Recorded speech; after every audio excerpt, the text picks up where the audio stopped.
We want the Hurricane Irene bill. Watch this.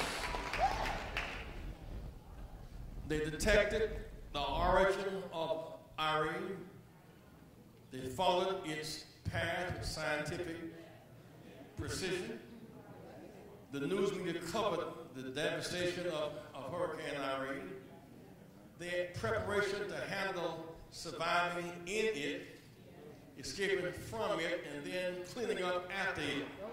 And so what it was, the Caribbean or Florida on up to Vermont to Canada, we followed the bill. Now, when Hurricane Irene left, we did not send to Vermont today a tax write-off or tax deduction deal.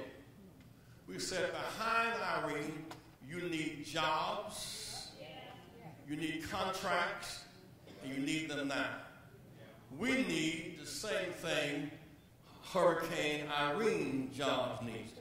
We've been in a Hurricane Irene hour for a long time. We are in a fight for our lives. We're in a fight for the soul of our nation. We are in a fight for the very definition as to what is the role of government. Should the richest nation on the earth in the history of the world use its resources to clothe, to feed, and to house its population, or should those resources be completely accessible to 1% of the population to do as they will? And should we wait for this trickle down that I've been waiting for the trickle for 3 decades and it hasn't made it to Vermont Avenue? Is that how the resources of our country should be used? We need to be very clear what the fight is in our country right now. And you know what? I'm glad that there's media outlets here. I really am. And I'm glad that this has been widely covered. But part of the way that it's been covered, frankly, has pissed me off this morning.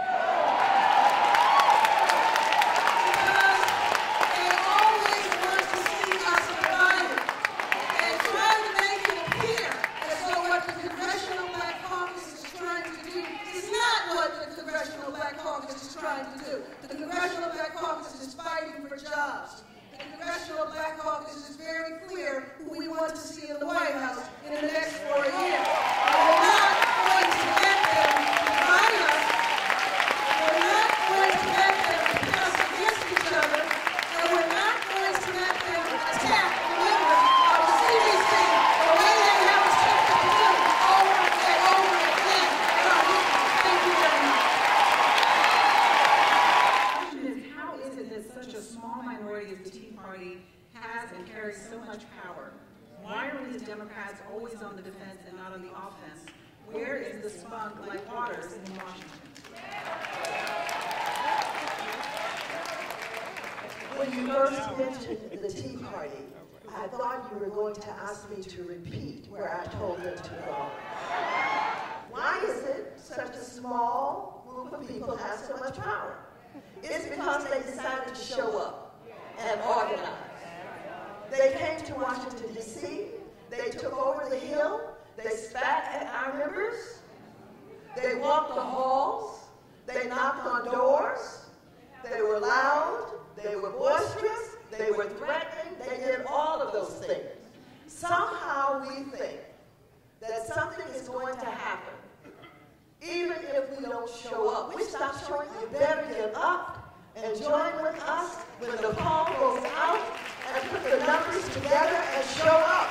Not only did they organize, they helped raise money.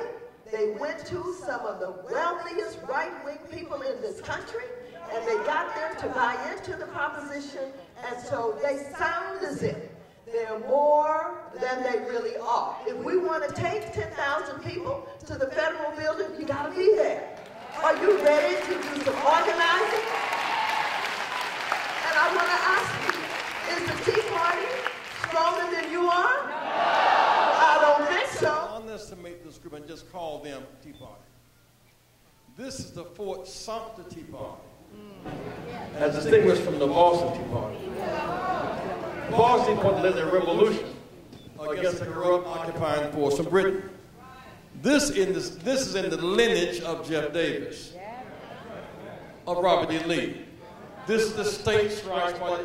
It's not, this is the whole, some of them are drinking tea, some riding elephants. They're all about the same deal.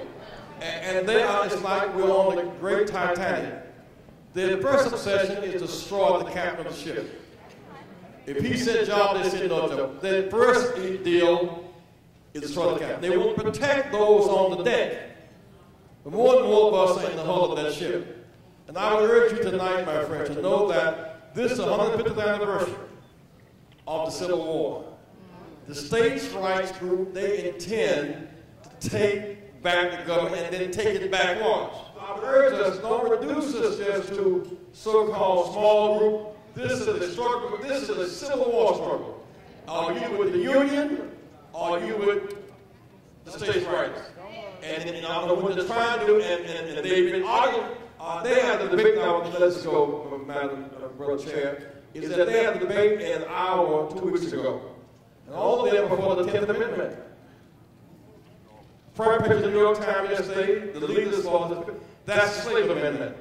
They want to undermine the 13th, 14th, 15th Amendment. This is very serious, man. Around that Capitol, they said we ain't going back. Surround, go to Washington, surround the Capitol, demand jobs, demand the vote, protect it, now, mass march on Washington for jobs and justice, now. I've introduced legislation that says that if you are getting training, unemployed and getting training, give you a stipend. So while you're training, pay you while you're training. We are not broke. Because there is an agenda that Reverend Jackson talked about. That agenda would eliminate the Department of Education. They have put it in writing. It would eliminate early childhood development. It is in writing. They will, make no mistake about it, do away with hate crime laws. It's in writing. They use the term entitlement. I don't use that term. Because when you pay 6.2% of your money into it, it's an investment.